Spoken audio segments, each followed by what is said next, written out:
Assalamualaikum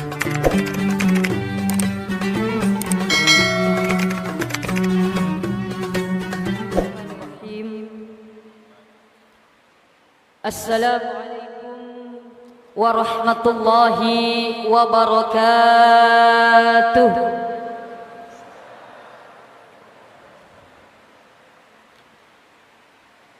Alhamdulillah, alhamdulillahilladzi ja'ala syahru Ramadan junna wa hisnan li awliyaihi. أنزل فيه القرآن هدى للناس وبينات من الهدى والفرقان. أشهد أن لا إله إلا الله وحده لا شريك له وأشهد أن محمدا عبده ورسوله لا نبي بعده. اللهم صل على سيدنا وحبيبنا وشفيعنا وقرة أعيننا ومولانا محمد وعلى آله وصحبه ومن تبع بإحسان إلى يوم الدين. وقال النبي صلى الله عليه وسلم رضا الله في رضا الوالدين وسخط الله في سخط الوالدين. أما بعد. Ibu-ibu, bapak-bapak, al-abiduna wal-abidat, as-saimuna was-saimat, yang insyaallah tanpa terkecuali semua masih dalam lindungan dan keridhaan Allah Subhanahu wa taala. Amin. Amin ya rabbal alamin. Bersyukur kepada Allah Subhanahu wa taala kembali kita panjatkan karena sampai di malam yang ke berapa ini? 26. Oh, 16. Kira sudah 26. Soalnya jamaahnya sudah hampir separuhnya saja. Masya Allah. Ya, sering saya katakan bahwa Ramadan itu ibarat satu kompetisi, satu pertandingan di Indonesia khususnya. Kenapa saya katakan seperti pertandingan? Karena biasanya kita lihat hari 1 sampai malam ke 10 itu adalah babak penyisihan. Artinya masih banyak peserta yang ikut pertandingan. Masjid-masjid masih banyak jamaahnya. Masjid-masjid masih penuh, bahkan luber keluar. Kenapa? Masih babak penyisihan. Nanti 11 sampai 20 sekarang nih. Ini babak semifinal. Mohon maaf ya, babak semifinal. Artinya tidak sebanyak babak penyisihan, sudah banyak yang gugur, sudah banyak yang tumbang, sudah banyak yang bosan. Sehingga apa? Sehingga masjid-masjid pun kita lihat banyak kemajuan. Artinya banyak kemajuan, safnya, barisannya maju ke depan. Semakin berkurang. Nanti di 21 sampai akhir Ramadan, disitulah babak grand final.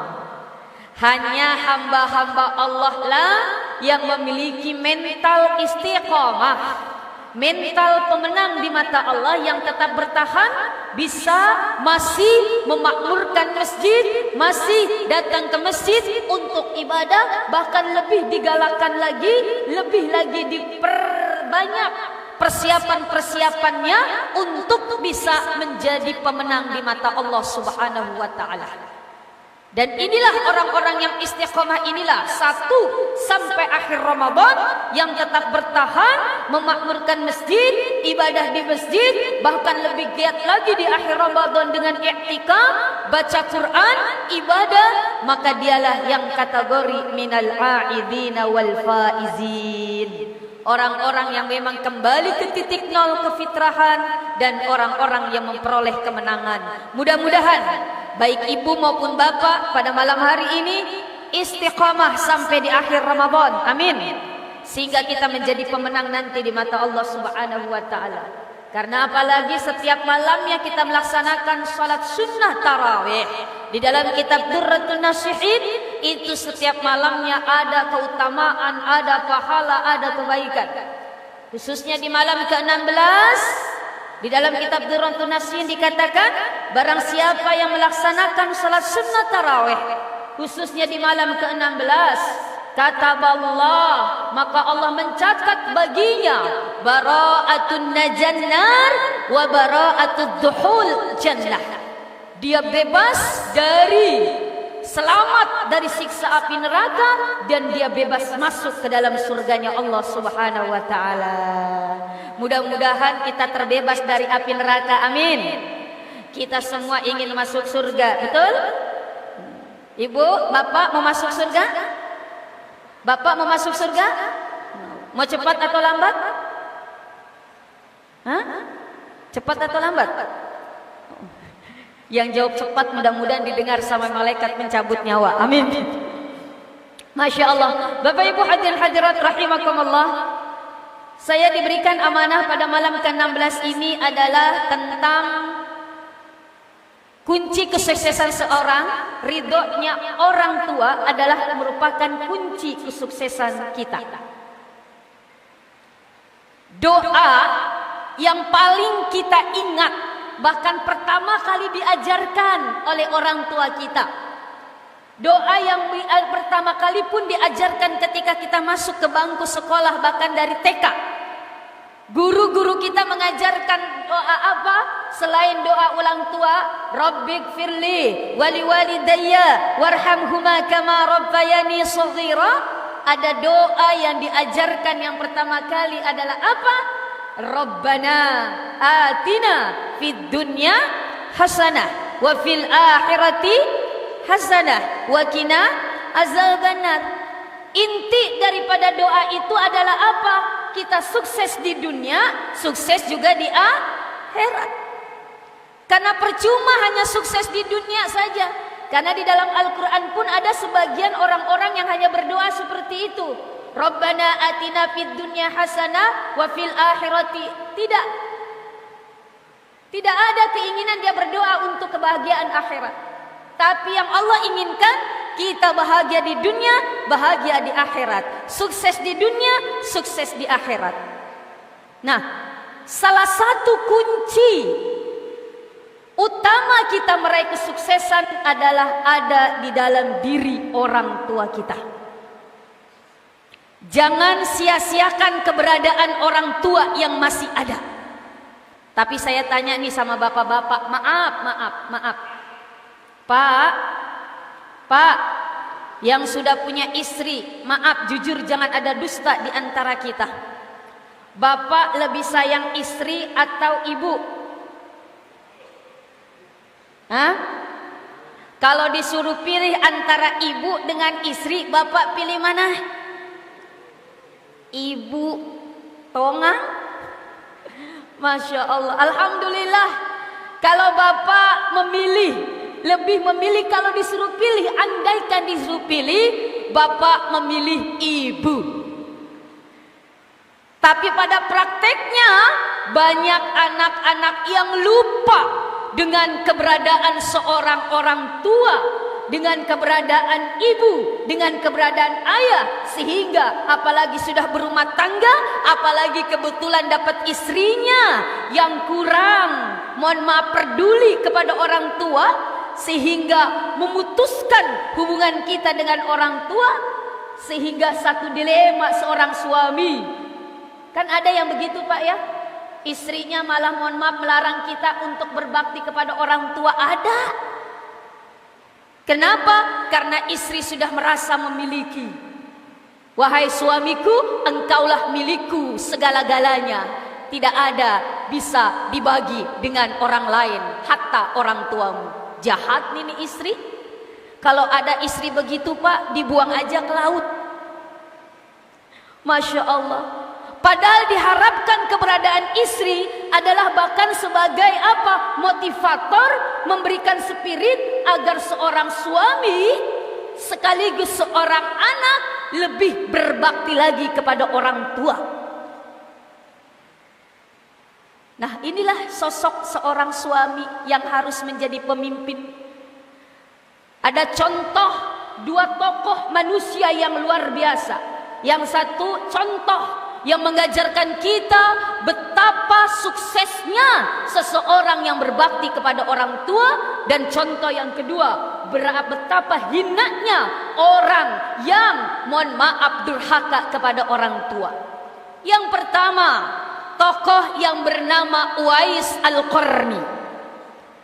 Seseorang sahabat ini hidup di zaman Rasulullah tapi tidak pernah bertemu dengan Rasulullah. Karena beliau tinggal di Yaman, Rasulullah di Mekah dan di Madinah. Beliau di Yaman, hidup semasa hidup Rasulullah, tapi apa? Dikatakan sahabat, tapi tidak pernah bertemu dengan Rasulullah. Kenapa beliau tidak pernah bertemu dengan Rasulullah? Karena Uwais Al-Qarni ini betapa sayang dan cintanya kepada seorang ibu yang cacat, yang buta, yang sudah tua. Dia tidak tega meninggalkan ibunda tercinta untuk bisa pergi menemui Rasulullah. Pada suatu hari pun beliau sempat izin kepada ibunya. Sampai di Madinah ternyata Rasulullah tidak ada. Kata istrinya, Rasulullah tunggulah sebentar, nanti Rasulullah datang. Tidak, saya tidak bisa lama-lama meninggalkan ibunda tercinta. Sehingga beliau pun mohon maaf pergi menemui Rasulullah, tidak bertemu dengan Rasulullah karena tidak ada, dan beliau pulang karena khawatir kepada ibunda tercinta. Suatu hari ibunya mohon maaf menginginkan, "Nak, ibu ingin pergi ke tanah suci menunaikan ibadah haji." Uwais Al-Qarni pun menangis. Kenapa menangis? Karena beliau adalah orang yang tidak mampu. Pergi ke sana memerlukan ongkos, sedangkan dia tidak punya uang untuk pergi menjadi ongkos untuk pergi ke tanah suci.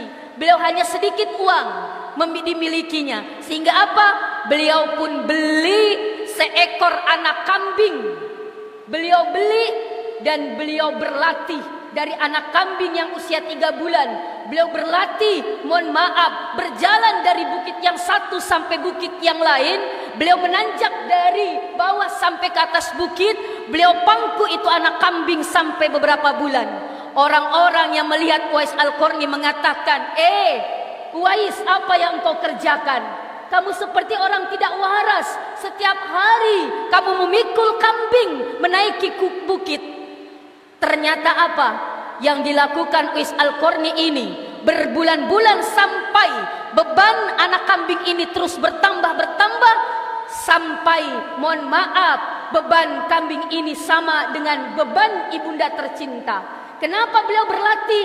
Karena beliau menginginkan membawa ibunda tercinta dari negeri Yaman ke Makkatul Mukarramah Saudi Arabia dalam keadaan berjalan kaki dan dalam keadaan beliau gendong ibunda tercinta.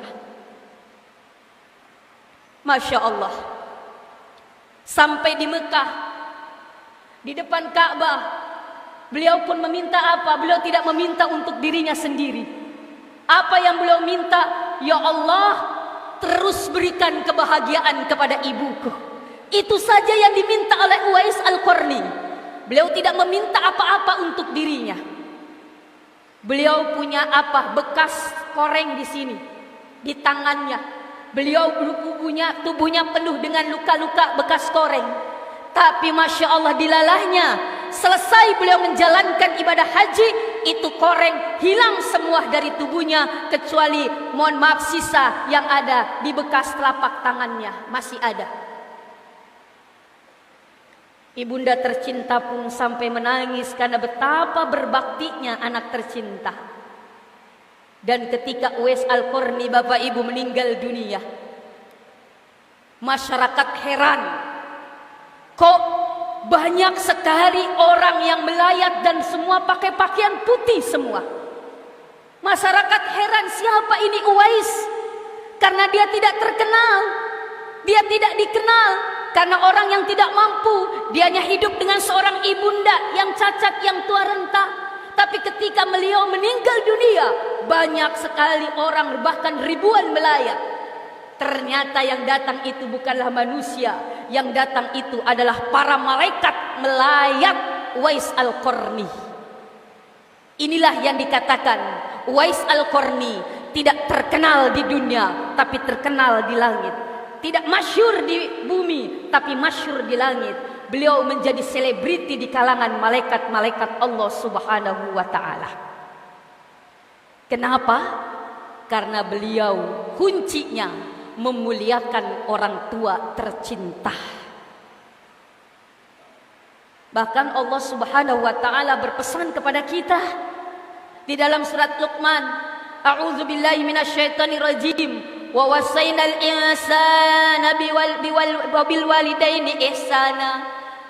Kami wasiatkan kepada manusia untuk selalu berbakti kepada orang tua. Hamalat ummuhu wahnan ala wahn. Khususnya ibunda tercinta yang mengandung kita dari lemah terus bertambah kelemahannya. Indok tak ibu wa fisaluhu fi amain, lalu menyusui sampai 2 tahun lamanya. Makanya tidak heran, Pak, kan kita sering dengar hadis, ya Rasul, siapa yang saya harus berbakti setelah Allah dan Rasulnya? Apa jawaban Rasulullah? Ummuk, indok tak. Summaman ya Rasulullah, siapa lagi Rasulullah? Ummuk, indok tak. Summaman ya Rasulullah, siapa lagi Rasulullah? Ummuk, indok tak.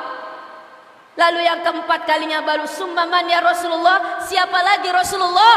Abuk, ambok tak. Ibu baru bapak. Ibu 3 kali, bapak sekali. Bapak sekali, ibu 3 kali. Jadi ibu 3, bapak 1. 1 bapak, ibu. Kok jadi begitu ya? Masya Allah ya Rahman ya Karim.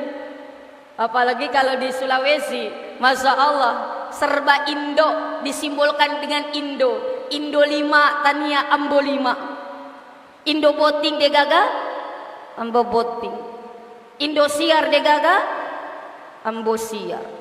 Indo maret de gaga, Ambo maret. Bahkan makanan Indomie de gaga, Ambo mie. Bahkan negara kita Indonesia, Tania Ambonesia. Indo mana? Masya Allah. Dan ketika selalu Rasulullah mengatakan anishkurli, hei hambaku, bersyukurlah selalu kepada aku, kata Allah. Tapi jangan lupa wali walidaika, dan juga bersyukurlah kepada orang tuamu. Karena dengan lantaran orang tuamu kamu berada di sini, di dunia ini. Dengan lantaran kedua orang tuamu kamu bisa hidup seperti ini. Dengan kerja keras orang tuamu, Masya Allah, kita bisa seperti ini. Jangan pernah lupakan segala kebaikan orang tua kita. Dengan segala kekurangan orang tua kita, tetap dia adalah pintu surganya kita. Pintu tengah surganya kita untuk menuju mendapatkan surga Allah Subhanahu wa taala. Maka berbahagialah orang-orang yang masih memiliki orang tua. Jangan sia-siakan.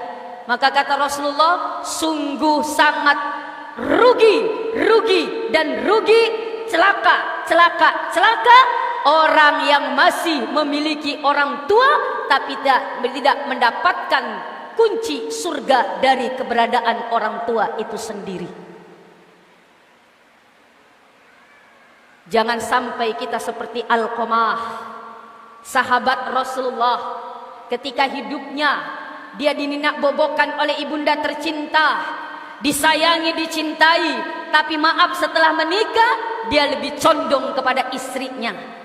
Ibunya ditinggalkan sendirian, ibunya dicuekin, ibunya tidak diperhatikan, sampai-sampai ibunya merasa sakit hati. Dan Alqamah, seorang sahabat yang rajin ibadah, rajin pergi ke masjid, tapi lihat di tengah akhir kehidupannya, beliau tidak dapat mengucapkan asyhadu an la ilaha illallah. Lidahnya keluh la. Sehingga sahabat pun bingung. Ini Alqamah rajin ibadah, rajin ke masjid, tapi kenapa di akhir hidupnya seperti itu?